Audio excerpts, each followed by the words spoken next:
Hey everyone, and welcome to another video here on the channel. The Black Ops 6 beta weekend, or at least weekend 1 of the beta, has come to an end, and after putting a good amount of hours into the beta, testing out different guns and pretty much everything the game has to offer, in this video I'll be reviewing the good and the bad in the Black Ops 6 multiplayer.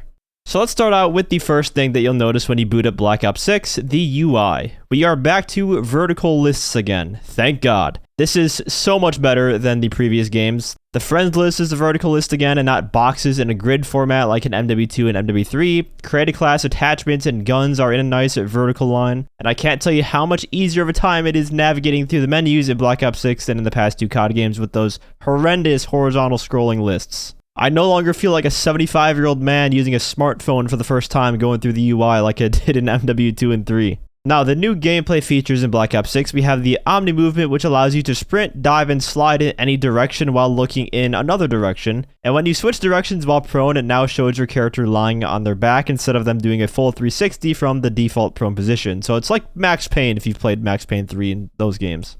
And I will admit, I was kind of unsure about Omni movement at first, and when I first played Black Ops 6, it did feel really awkward, but after putting around 7 hours or so into the beta, I gotta say, I am a fan of the Omni movement. My worry was that it was going to become a crutch, but it's not like that at all. If you don't want to use Omni movement, then you don't really have to even interact with the diving around corners while shooting, pretending to be Max Payne, that kind of thing. You just don't have to engage with it if you don't want to. And a lot of the time, diving around corners actually leaves you vulnerable because you're stuck on the ground for a second or two while you get up. But in those moments when you dive around a corner and turn around and blast someone with a shotgun, or dive off a high place and get a kill, it is really fun and satisfying. And once I got used to it near the end of my playtime, it just felt natural. So much so that it's probably going to feel really strange going back to Modern Warfare 3 without it.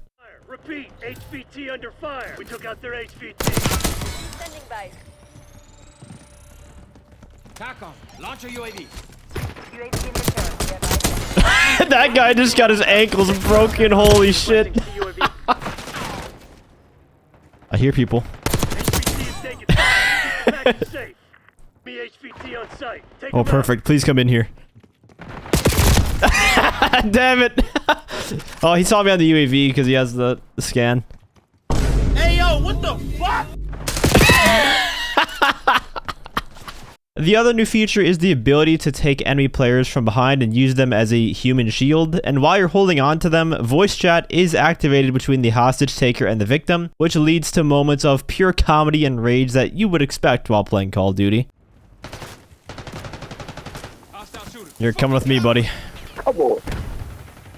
Hey, yo, why am I being held? Somebody help me, bro. Somebody help me. He's raping me in a corner. That's crazy. This is one of those features where it's like, does it need to exist?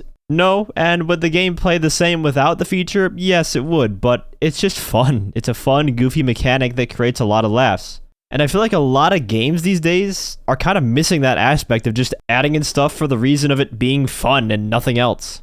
One thing I don't like about the feature though is that when you do take someone hostage, it basically displays this red shield icon to the enemy team, basically telling them exactly where you're at and where you're going. I don't think it should do that personally. It should be a stealth maneuver, taking someone hostage, and then when you come across another player on the enemy team, then they get surprised by the fact that they have their teammate being held up at gunpoint. Or maybe it would be cool if there was a perk that would disable that icon from being displayed when you do take people hostage, because it just defeats the purpose of being stealthy and sneaking up on the enemy team if you immediately get your location plastered the moment you hold someone up. And another small complaint that is kind of a nitpick, I will admit, but it would be cool if by doing the quick execution, your character would have an animation of you just quickly shooting the hostage in the head or something, instead of the person just falling over and dying automatically. Now, I understand why they probably decided to do it this way, is just to match with the quick gameplay, but a quick gun execution from the first-person view could also be fast and seamless at the same time, and just be more cinematic, or even if it was just a quick gun butt to the head or something before dropping them, that would be nice to see. But overall, I do love this feature, and I hope they don't make any tweaks to it aside from removing the shield thing. The gunplay feels pretty good in Black Ops 6. To me, it feels a lot like Cold War. It's not as realistic as, say, the Modern Warfare games, and the sound effects are not nearly as good as the Modern Warfare games, but it does feel good to get kills. That's the most important thing. The time to kill is faster than Black Ops Cold War, which to me is a positive. I know some people like longer time to kill games, but to me, where it's at now feels perfect. It's relatively easy to get multiple kills with one magazine, but it's also not super fast like Modern Warfare 2's time to kill either. You can still escape gunfights before getting killed if you react fast enough. Snipers also have flinch on them again, which was another problem with Cold War. The sniping in that game was just completely busted because there was no flinch at all on snipers. In Black Ops 6, not only do you have flinch making it hard to hit shots while being engaged by another weapon, but movement in general is also faster, so it's just harder to snipe in general, at least on mouse and keyboard. I tried as many different weapons as I could in the beta, and the weapon balance is decent, but there does need to be some changes made, I think, to a few weapons. Number one, the Jackal SMG is completely busted. In games where people use this gun, you just lose most of your gunfights. Not only does it have good damage and range for an SMG, but it's just a laser beam, and you have SMG movement speed with it too, so tracking enemies using it is a lot harder. They move so fast. The shotgun is another one that needs work. We only have one shotgun in the beta, the pump shotgun, and it's just very inconsistent. I leveled this thing up to like 24 or something, and even with the best attachments that I could put on it, there's just no consistency at all with it. Sometimes I'll be right next to the guy and I'll get a hit marker, or I'll get 2 hit markers on a guy that's at medium distance where it's like, hey, 2 shots should probably kill him from that distance. And the rate of fire is so slow, so you often only get 1 shot off in a gunfight before you die. And the sprint to fire time also should be improved. It's just weird using the shotgun when you come across an enemy and stop sprinting. There's like this awkward delay that takes place, and then you can shoot the weapon. And the slug attachment also doesn't feel like it does anything but make it harder to use. It doesn't feel like it really increases the range. You still get hit markers with the slug. The XMG, the singular LMG we got to use in the beta, is probably my favorite weapon from the entire beta though. It's been such a long time since the LMG has been actually good in a Call of Duty game, but the XMG is just absolutely amazing. It shreds downrange, it has potential for a massive magazine, and the most important part about LMGs that they've been getting wrong for years now in these current COD games, it can actually shoot targets through walls with good damage. Our HVT has been eliminated. Not this time, you son of a bitch. Son of a bitch. Friendly HVT on site. Keep them safe. TACOM, I need eyes overhead. Our HVT has been eliminated. We took out their HVT. Oh my god, dude, you can penetrate. I don't even have FMJ on. Report to the nearest extraction. Have to make a call. You can shoot through so much shit, I love it. That clip was without even having the FMJ bullets attachment, which increases penetration damage. It does seem like you can actually shoot through stuff in this game, which I'm very happy about because that's part of the appeal of using an LMG is spraying enemies through walls and cover that they try to use to get away from your gunfire. You want to use that gigantic mag to its potential. Weapon leveling in the beta did feel very, very slow, and the developers have already confirmed that weapon leveling will be getting a speed boost in the next beta weekend. They said it was slower than intended, so I expect that to be improved, especially in the full game. The perks and create a class system is more of a traditional system with a small twist. There are 3 categories of perks designated by their different colors, and if you run 3 of one type of perk, for example the red set of perks, then you will get an additional bonus applied. So if you use 3 red perks, you get movement speed and health regen on kill. The blue perk bonus allows you to see enemies through walls upon spawning in for a few seconds, and wild cards also make a return. We only have 2 wild cards right now in beta weekend 1, which are Perk Greed, which gives you a 4th perk, and Overkill, which allows you to have 2 primaries. I'm going to put the created class system in the meh category, at least for now. Maybe in the full game there will be some more unique and fun wildcards to use, but right now it just seems like everyone is running all red perks for the extra bonus and calling it a day.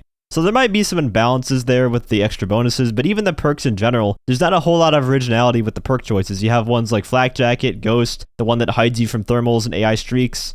Those are your typical perks that we have in every COD game, and there's like a hardline style perk. I just felt that compared to Modern Warfare 3's perk system where I would carefully select which vest to use that would fit each class, in this game I just didn't care that much. I kind of just threw on red perks and Flak Jacket and called it a day. So I'm really hoping they have some fun choices here that massively change how you can play the game, like a wild card that only lets you have a melee weapon, but you can select 6 perks or something. By the way, that is another change they made to the created class system. Every single class now has access to a dedicated melee weapon slot. In the beta, there's only the combat knife. I'm sure in the full game, there's like going to be like a baseball bat or something else too that'll have different properties. Or another thing they could potentially do is instead of bonuses for a 3 perk set, they go with smaller bonuses for using 2 of the same perks and then a bigger bonus for using 4 of the same perks. That way you can fully spec into a playstyle or just go with a hybrid approach using the wildcard perk greed. There's also a part of me that feels like if they had a pick 10 system here, it would be a lot better. Just give us more freedom to pick what we want and what we don't want in our class. I feel like they definitely could modernize the pick 10 system to work well with the gunsmith, especially since the way the gunsmith works this year is that most of the attachments don't really have any cons to them, so they're just buffing your weapon, which means the base versions of a lot of these guns feel really bad compared to when you have them kitted out with like 5 attachments, for instance. Moving on, let's talk about the maps in the beta. I thought they were alright for the most part. I think the best map is Skyline. I just like the sunset vibe to it. It's got kind of a Black Ops 2 raid vibe going on with the whole mansion setting.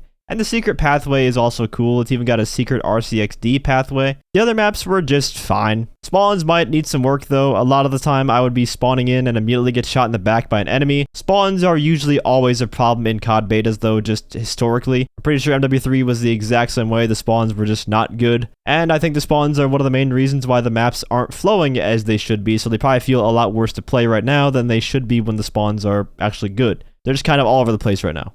But now let's get into the bad part of the Black Ops 6 beta, and really there's not a ton of things about Black Ops 6 that you look at and just say to yourself, holy shit, that is awful. Aside from maybe the shotgun. But the score streaks are awful. They are stinkers. And I mean almost all the score streaks, by the way. The non-lethal ones like the UAV, radar pulse, counter UAV, those are fine, they just do what they're supposed to.